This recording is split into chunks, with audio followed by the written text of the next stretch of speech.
বিশ্বাস করেন যদি পরিবেশ থাকতো ওদের রাখার মতো তাহলে ওদেরকে বিদায় দিতাম না।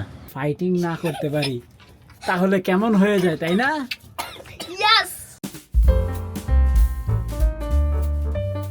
তো গাইস আজকের ব্লগ শুরু করবে সাইফি। হে গাইস বলো।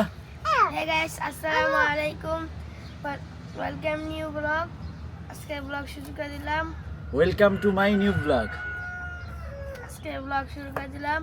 তো গাইস 11:30 বাজে, এখনো কুয়াশা আছে, কিচ্ছু দেখা যায় না। ওই গুলশানের দিকে কিচ্ছু দেখা যায় না, আর রোদও নাই, হালকা একটু উঠে আবার চলে যায়। সাফা নামো, যাও যাও আম্মি, যাও আম্মি, টাটা আম্মি, যাও। টাটাই দিব 1 ঘন্টা ধরে, দেখি আবার টাটা দিতেছে।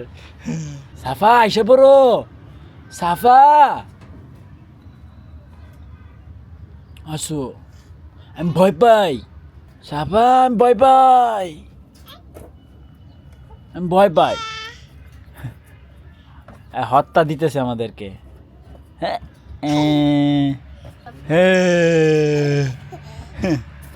তো গাইস বাহিরে হালকা রোদ আছে, তো সাইফিকে বললাম বস্তাটা বিছাইতে, আমরা বসবো এখানে। তো এই যে আমরা এখানে বসে বসে রোদ পোহাই। হ্যাঁ ভালো লাগতেছে না সাইফি? রোদটা অনেক সুন্দর। তো গাইস আজকে হচ্ছে রায়ান আর রায়ানের আম্মু চলে আসবে। তো রায়ানের আম্মু এক প্রকার বাধ্য হয়েই আসতেছে। আরও কয়েকদিন থাকার ইচ্ছা ছিল, বাট উপায় নাই, এক প্রকার বাধ্য হয়েই তারা আসতেছে। সাইফির ভাল লাগতেছে না, কারণ তার সঙ্গী নাই। এক রোডটা এখন বাড়ছে রে, ভাল লাগতেছে না। একটু ডেলান দিয়ে শুই। শীত আসলে মানুষ কুইরা হইয়া যায়, কাজ করতে মন চায় না ঠান্ডার কারণে। এই যে রোদটা পড়ছে সেই ভালো লাগতেছে। আসো আম্মু, এই যেখানে ঝাড়ু দাও, ময়লা ময়লা, নাও নাও নাও নাও নাও। আসো আসো, তোমাকে ধরে ফেলছি। নাও, বড়ই খাবা? বড়ই, আর একটা বড়ই দাও তো। ওই যে একটা বড়ই, ওটা নিয়ে আসো। তারাও মইসা দেই। খুশি হয়েছে, সে খুশি হয়েছে।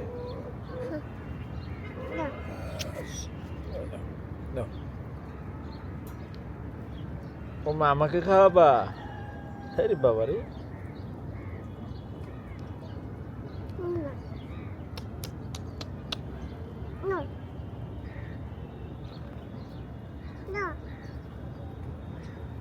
সে কামড়ায় কামড়ায় আমাকে দেয়, কারণ আমি খাইতে পারব না তো আস্তাটা। সাফা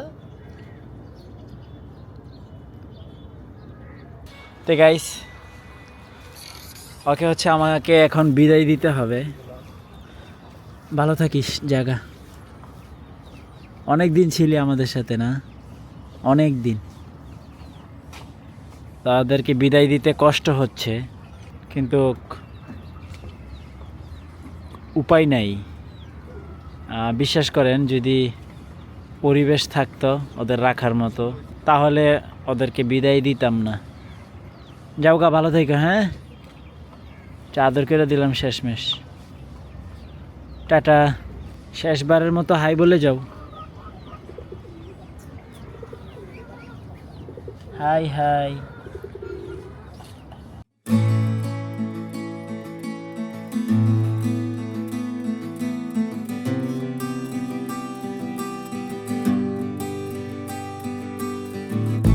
তো প্যাকেট কমপ্লিট, ওকে এখন দিয়ে আসি।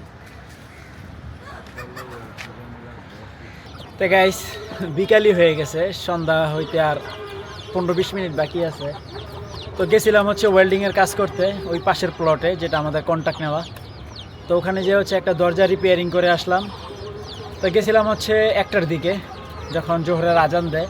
আসলাম হচ্ছে আসরের নামাজের সময়। এই হলো অবস্থা।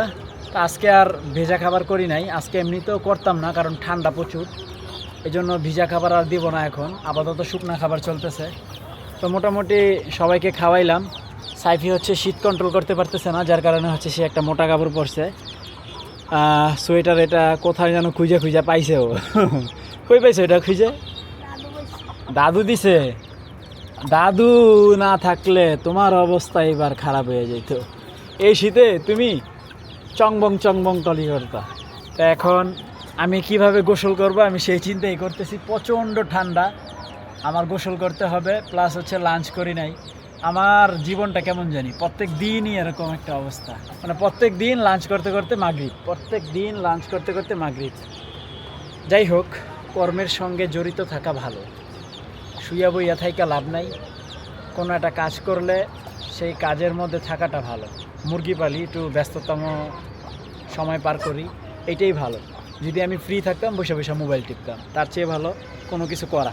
এই ব্যস্ততম জীবনটাই ভালো, একটার পর একটা কাজ করতে হবে, দৌড়ানির উপরে থাকতে হয়, এটাই বেটার আমি মনে করি।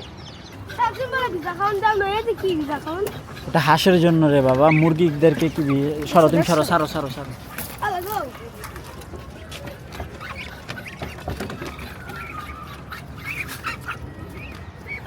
আরে লুল্লু, কোথায় যাবি লুল্লু?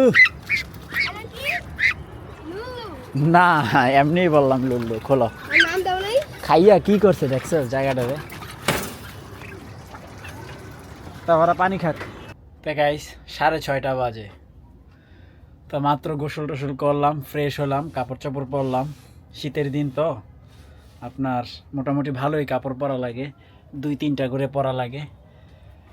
তো ফাইনালি এখন আমি লাঞ্চ করব, মানে হচ্ছে প্রায় ডিনারের টাইম হয়ে গেছে। তো ডিনার আর লাঞ্চ একসাথেই করতে হবে, কিছু করার নাই। তা আগে লাঞ্চটা করি, প্রচণ্ড ক্ষুধা লাগছে। তো গাইস বলছিলাম না রায়ানের আম্মু চলে আসবে, তো তারা চলে আসছে। তারা এক প্রকার বাধ্য হয়ে আসছে। কারণ হচ্ছে কি জানেন? কারণ হচ্ছে আমি আগামীকাল সকালবেলা চলে যাব লাকসাম ডিউটিতে, ম্যাডামের সাথেই যাব ওনাদের গাড়ি দিয়ে। এই কারণে হাঁস মুরগি কে দেখবে, এই জন্য তাদেরকে বাধ্য করছি আনতে। আবার তারা চলে যাবে আমি আসার পরে, কারণ ওই বাসায় একজনের এখনও দরকার। এই যে সাইফি তো সেই খুশি, তারা যে হাইয়া হুলুস্থুলটা বাজাইছে, দুইজনে মারামারি কাটাকাটি কত কিছু করছে। এটার কারণেই সাইফির রায়ানডে দরকার। 3 মাস 4 মাস পরে আসি, 1-2 দিন, আর যদি বন্ধুর সাথে একটু ফাইটিং না করতে পারি তাহলে কেমন হয়ে যায়, তাই না? ও দেখো না আরেকজনে। তা নাজনীন হচ্ছে যে আমার পাশেই বসে আছে। হাই বলো সবাইকে। হাই। যখন আমি আমার বাবার বাড়িতে ছিলাম, ছেলের 100 বার খোঁজ নিত সুইটার পরছে কিনা, ছেলে মানে সুইটার ছাড়া আছে কিনা। এখন নিজের কাছে আছে ছাদের মধ্যে এত বাতাসে, এখন ছেলেকে সুইটার পরানোর কথা মনে পড়ে। যে পারাবারি করতেছে গাম দি ছুটে লাইছে মাথা দিয়ে। মুরগির মতো। তো নাজনীন, হ্যাঁ বলেন। অনেক কষ্ট হয়ে গেছে না বাবার বাড়ি থেকে আসতে? অবশ্যই আমার মা অবশ্য নাজনীন আসতে চায় নাই, নিরুপায় হয়ে আসছে। এখন আমার ডিউটি, কিছু করার নাই। মানে নাজনীনের কি অভ্যাস জানেন? যেখানে যাবে সেখানকার মায়া তৈরি হয়। তাই এখন বলতেছে যে আবার চলে যাবে আমি আসলে। তো যখন 2 দিন আবার থাকবে তখন বলবে আমি যাব না। এই হচ্ছে গিয়ে আর কি পরিস্থিতি। তুমি কি যাবা 2 দিন থাকার পরে? আর যেতে ইচ্ছে করবে তোমার? দেখা যাক, আগে 2 দিন থাকি। অবশ্য ওর আম্মুর উপর নির্ভর করতেছে, ওর আম্মুর কন্ডিশনের উপরে। যদি দেখে যে ভালো না, তাহলে যাইতেই হবে, কিছু করার নাই। ওই দেখেন, আর ওরা কেন একজন আরেকজনকে দরকার, কেন দরকার দেখেন। দুষ্টুরা রে।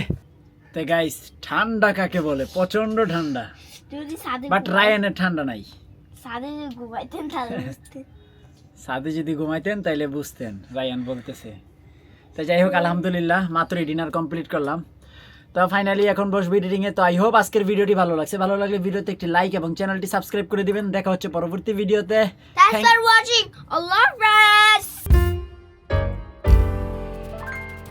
শীতে তো নারকেল তেল জমে যায়, এটাকে কেন্দ্র করেই আমি হচ্ছে শীত নিয়ন্ত্রণ করি। আজকে কম পড়ছে না বেশি পড়ছে, তার মানে আজকে মারাত্মক লেভেলের শীত। এখন বাজে হচ্ছে কয়টা? 9:30। এতেই এই অবস্থা দেখছেন, পুরো শক্ত হয়ে গেছে। দেখো একটু ঘুরাই দেখায়।